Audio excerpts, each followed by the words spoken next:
As states race to fuel the AI boom, some are reversing their green energy promises and turning back to power from coal and natural gas. In Nebraska, the two largest electricity utility companies committed several years ago to net zero emissions from electricity generation by 2050. But just this single metadata campus in Springfield, Nebraska, could use as much power in a year as 400,000 homes. One of the state's largest public utilities voted to postpone closing down 2 coal-fired power plants here in Omaha.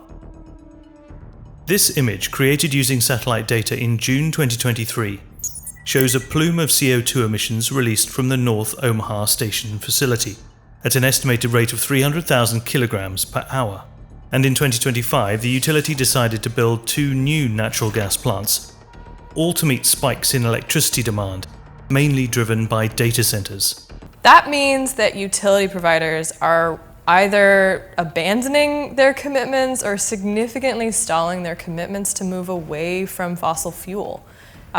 They're not going towards renewable energy sources such as solar or wind, for example, because those resources right now can't sustain the massive power consumption demand.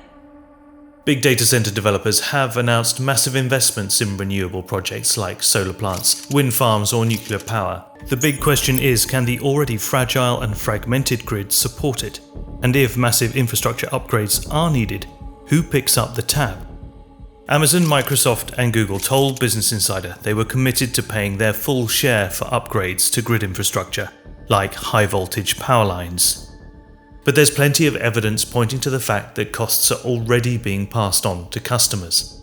In Virginia, Dominion Energy disclosed that it would need to roughly double its electricity generation by 2039, mainly to meet demand from data centers and electric vehicles.